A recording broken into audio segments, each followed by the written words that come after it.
All right.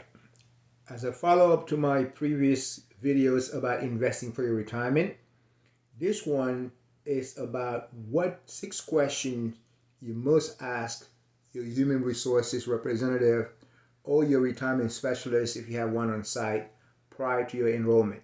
6 questions that would make a difference.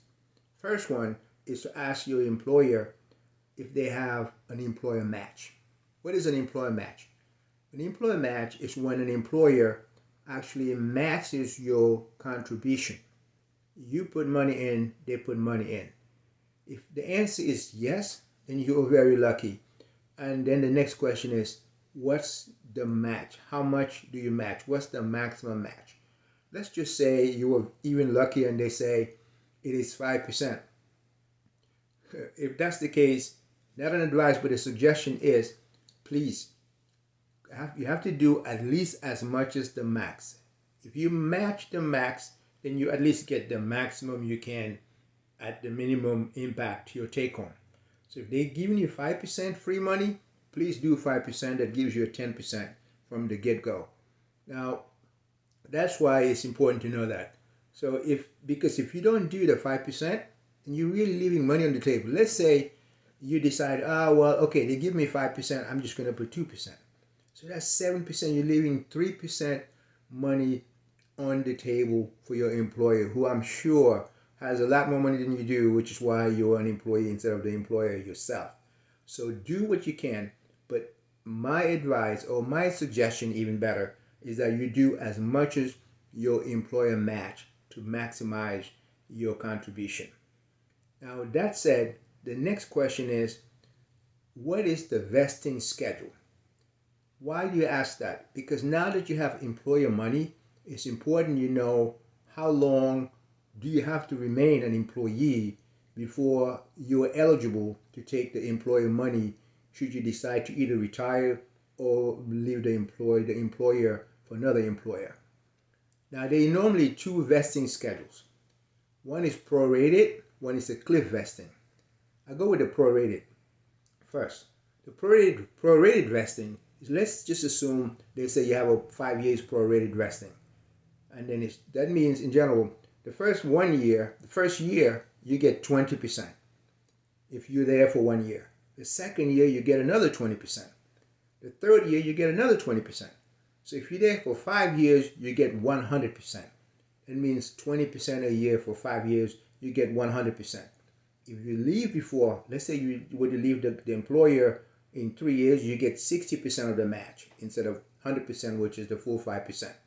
Now, if they say, no, we have a cliff vesting. What is a cliff vesting?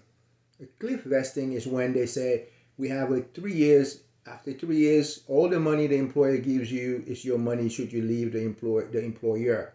Or there may be 5 years. It means that if you were to leave before 3 years, if the cliff vesting schedule is 3 years, you get no money from the employer. Your contribution is always your contribution, but you will not benefit from the employer money unless you're fully vested. And if it's clear vesting, you have to be there for at least the years required to be able to get at least 1%, to get some of the money, to get some of the money from the employer. So remember that. Clear vesting tells you how many years before you're eligible to take the employer money. Prorated vesting is when you actually get a percentage every year until you're fully vested. So the next question that's good to ask is, you could ask, well, what if, God forbid, I have a hardship? Can I take a loan or can I take a withdrawal? Well, I always hope that you do not have a hardship and you do not have a hardship there for a need to take a loan or a withdrawal.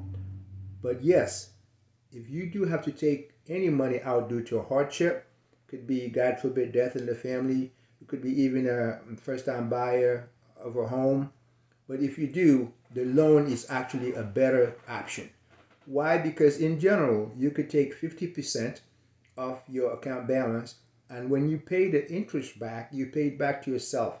So unlike borrowing money from Bank of America, for example, and you pay them back the interest rate and the principal, no, you don't actually you pay yourself back the interest that you, from your personal loan from your 403b plan or 401k plan.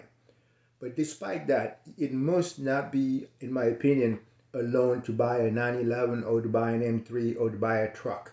Because yes, what you're doing when you take money out of it is really slowing down the miracle of compounding that we talked about on a previous video.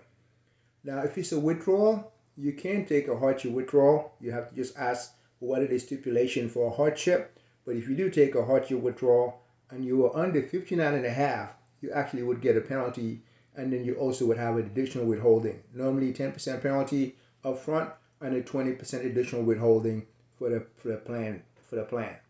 The next question is, the next action point is, it's a suggestion. My suggestion is you probably should ask your employer for a plan summary description, because it is not as easy to comprehend the prospectus, and the plan summary description is actually going to help you in a more English ways to better understand the plan, so that you can actually maybe even have better questions to ask because you understand the plan more. So ask for a plan summary description. That is just going to help you understand and be more ready just in case you need to understand the plan somewhat better. Last question was, what if you decide to leave the employer for another employer? Or what if you got fired? I wish you none of those, but that happens sometimes. Let's assume that you left a company that's profit to go to a company that's another profit company. Let's assume you left a company like Microsoft and you have a job at Google. Both of those companies are profit companies. So you would have a 401k. So you can definitely transfer your 401k into another 401k. That's simplified. Now, let's say you left Microsoft, a profit company with a 401k plan, and then you work for a hospital. That's a non-for-profit organization. Therefore, you have a 403b program. You are not able to transfer the 401k money into a 403b money, unfortunately.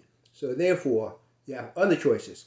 Now, some plans may actually allow you to leave the money where it is for the long term, depending on your balance when you leave or when you get fired. However, there are other choices like an IRA. There's a regular IRA and another one called the Roth IRA. So those two plans will offer you the opportunity to actually move your money into a regular IRA or a Roth IRA.